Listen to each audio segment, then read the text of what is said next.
సంప్రదాయం కార్యక్రమానికి స్వాగతం. మనిషి జీవితానికి దిశానిర్దేశం చేసేది సంప్రదాయం. మంచి జీవితానికి మార్గం చూపేది సంప్రదాయం. మనిషి జీవితానికి సార్థకత కలిగించేది సంప్రదాయం. ఇలాంటి మహోన్నతమైన సంపదని వివిధ రూపాల్లో మీకు అందించడానికి మీ ముందుకొచ్చింది సంప్రదాయం. భగవంతుడే స్వయంభూగా అవతరించినవి, దేవతల చేత ప్రతిష్ఠ చేయబడినవి, మహర్షుల చేత ప్రతిష్ఠింపబడినవి, పురాణ ప్రాముఖ్యత సంతరించుకున్నవి, రాజులు భక్తులు నిర్మించినవి. ఇలా ఎన్నో దేవాలయాలు మన వేద భూమిలో మన సంప్రదాయాలకు నిలయాలుగా విరాజిల్లుతున్నాయి. ఈరోజు దేవాలయం సెగ్మెంట్లో మనం అత్యంత అరుదైన ఒక ఆలయ విశేషాలను తెలుసుకోబోతున్నాం.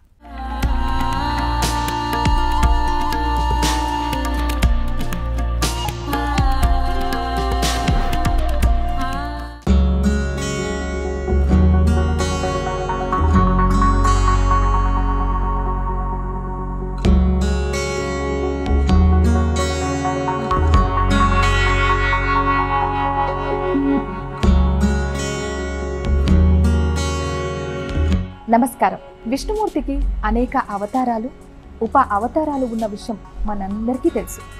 కానీ పరమశివుడికి అవతారాలు ఉన్నట్లు ఎంతమందికి తెలుసు? ఎప్పుడూ లింగాకారుడిగా దర్శనమిచ్చే శివుడు దక్షుణ్ణి సంహరించడానికి వీరభద్రుడిగా, నరసింహస్వామిని శాంతింపజేయడానికి శరభేశ్వరుడిగా అవతరించారని శివ పురాణం చెబుతోంది.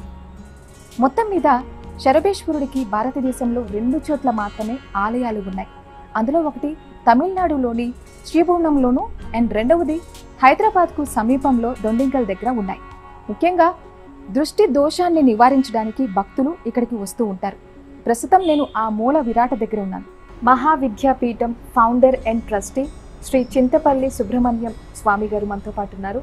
ఆయన మాటల్లో ఎన్నో విషయాలు తెలుసుకుందాం రండి. నమస్తే అండి స్వామి గారు. అసలు ఆలయానికి సంబంధించి ఎన్నో విషయాలు మీ మాటల్లో తెలుసుకోవాలని ఉంది. సో ఈ ఆలయం అనేది ఎప్పుడు నిర్మించారంట? మహావిద్యాపీఠం అనేటువంటి ఈ సంస్థ కాంచీ శంకరాచార్య శ్రీ శ్రీ శ్రీ చంద్రశేఖరేంద్ర సరస్వతి మహాస్వామి వారి శత జయంతి ఉత్సవములు 1994లో వారి యొక్క ఆదేశం మేరకు శ్రీ మహావిద్యాపీఠం అనే పేరుతో ఒక సంస్థని స్థాపించడం జరిగింది.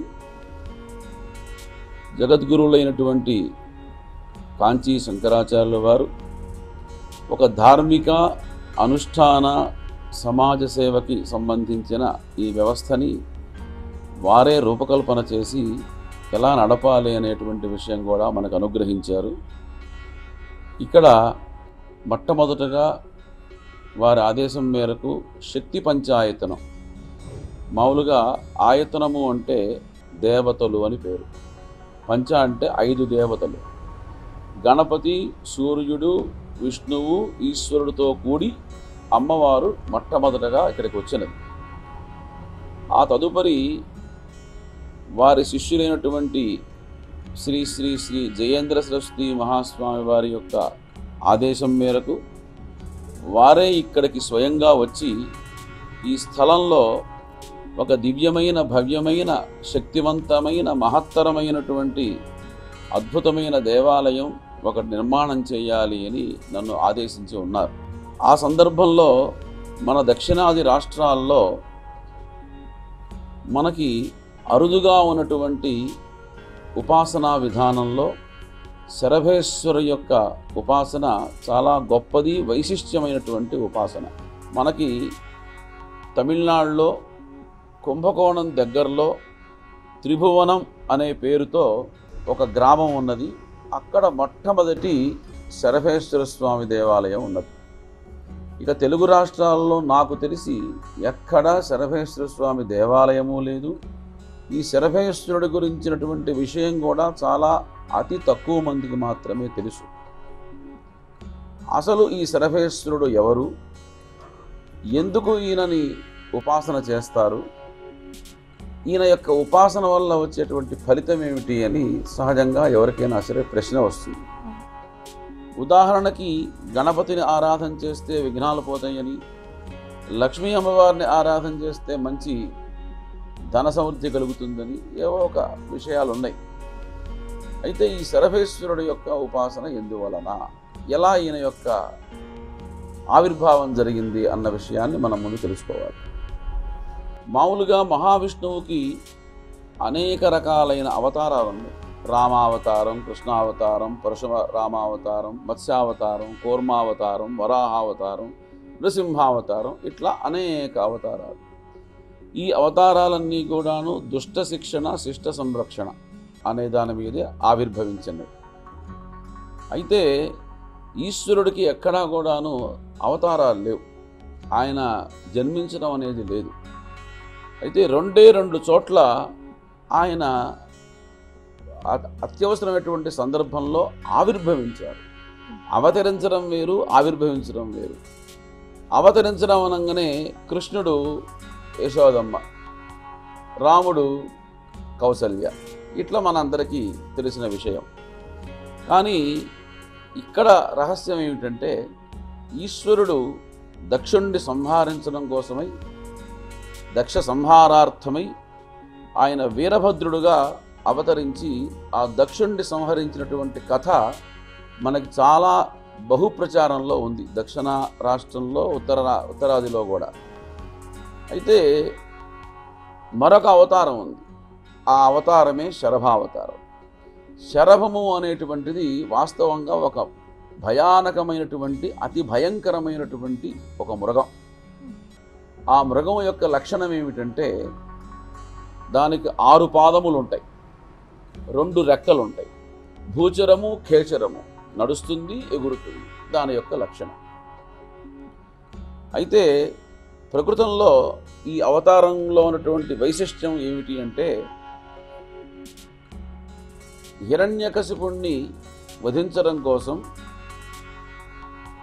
ప్రహ్లాదుడి యొక్క తపఫలితంగా నరసింహస్వామి మహావిష్ణువు నా మృగం నా మానుష్యం నరసింహుడుగా అవతరించి ఆ యొక్క హిరణ్యకశిపుణ్ణి వధించాడు. ఆ సందర్భంలో ఆయన చాలా కోపంగా ఉన్నారు, కోపమూర్తిగా ఉన్నారు. నరసింహస్వామి అంటేనే కోపం, కోపానికి ప్రతీక. అలా ఉన్న సమయంలో ఆ వధ జరిగిన తర్వాత కూడా ఆయన శాంతం అనేటువంటిది ఆయనకి కలగలేదు. అప్పుడు దేవతలు మహర్షులు అందరూ వెళ్ళి కైలాసానికి వెళ్ళి పరమేశ్వరుణ్ణి ప్రార్థించారు. ఆ యొక్క ఉగ్రమూర్తిని చూడటం చాలా కష్టంగా ఉంది, ఆ కోపంలో నుంచి భయానకమైనటువంటి వేడి కూడా పుట్టి ప్రపంచంలో అంతా కూడాను అస్తవ్యస్తంగా తయారైపోయింది ప్రపంచమంతా, అంచేత నీవే రక్షించాలి అని ఆ పరమేశ్వరుడిని ప్రార్థిస్తే వీళ్ళ యొక్క ప్రార్థన మేరకు ఆయన శరభము అనేటువంటి ఒక మృగరూపంలో ఆయన అవతరించారు అనేటువంటిది. శరభేశ్వరుడి ప్రత్యేకతలు ఏంటి స్వామి? ఏమిటి ప్రత్యేకత అంటే విష్ణుమూర్తి అవతారాల్లో ఒక రాముడుగా అవతరించాడు, ఆయన పక్కన సహాయార్థం ఆదిశేషుడు లక్ష్మణుడిగా అవతరించాడు. అలాగే కృష్ణుడికి బలరాముడు అవతరించాడు పక్కన. కానీ ఈ అవతారంలో ఒక గొప్పతనం ఏమిటంటే ఆ శరభస్వామికి అటు ఇటు 2 రెక్కలు ఉన్నాయి. ఒక రెక్క శూలిని దుర్గా అని దుర్గా అమ్మవారిలో చాలా శక్తివంతమైనటువంటి దుర్గ, విజయదుర్గ, కనకదుర్గ, శూలిని దుర్గ, దీపదుర్గ, అనేక దుర్గలు. ఈ శూలిని దుర్గ అనేటువంటిది ఒక శూలం పట్టుకొని శత్రుసంహారమూర్తిగా ఉంటుంది. కుడివైపు ఆవిడ ఉన్నది. ఎడంవైపు రెక్కలో ప్రత్యంగిరా అమ్మవారు, ఆవిడనే కాళీ అని కూడా అంటారు. ఈ ఇద్దరి అమ్మవార్లని పట్టుకొని ఏకకాలంలో ఈ నరసింహుడి యొక్క ఉగ్రం తగ్గించడం కోసమై ఆయన అవతరించారు. అది శరభంలో ఉన్నటువంటి గొప్పతనం. స్వామి, చాలా దూర ప్రాంతాల నుంచి రావాలనుకునే భక్తుల కోసం అసలు దుండిగల్ అనే ప్రాంతం అనేది తెలుసు, కానీ ఎక్కడ ఎగ్జాక్ట్లీ ఉంది అడ్రస్, ఆలయం అనేది తెలియదు అనమాట. మీరు ఒకసారి చెప్తే. అమ్మా, ఇది మన బాల్నగర్ ఎక్స్ రోడ్ నుంచి నరసపూర్ వెళ్తుంటే సరిగ్గా 15 కిలోమీటర్లలో మెయిన్ రోడ్డు మీద ఇది ఉంది. ఔటర్ రింగ్ రోడ్డుకి ఆనుకొని ఉంది. ఎగ్జిట్ 5 ఔటర్ రింగ్ రోడ్డుకి ఈ దేవాలయం ఆనుకొని ఉన్నది. దీన్ని దుండిగల్ ప్రాంతం అంటారు. మన ఆశ్రమానికి రింగ్ రోడ్డు, అటు ఆనుకొని గణపతి సచ్చిదానంద ఆశ్రమం, ఆ తర్వాత సుందర చైతన్యానంద ఆశ్రమం, ఇట్లా అంతా కూడాను ఒక దేవభూమిలాగా విరాజిల్లుతూ ఉన్నది. ఇది రింగ్ రోడ్డుకి సర్వీస్ రోడ్డుకి మధ్యలో ఈ సర్వేశ్వర స్వామి వారి యొక్క ఆలయం ఉన్నది. శరభేశ్వర స్వామివారి ఆలయానికి సంబంధించి ఎన్నో ప్రత్యేకతలు, విశిష్టతలు, చాలా విషయాలు తెలియజేశారు. ధన్యవాదాలు. మీ అందరికీ మరొక్క మారు, మీ యాజమాన్యానికి, చూసే ప్రేక్షకులకి అందరికీ కూడాను ఆ శరభేశ్వర స్వామి వారి యొక్క పరిపూర్ణమైనటువంటి ఆశీస్సులు ఉండుగాక అని నేను స్వామిని ప్రార్థిస్తున్నాను.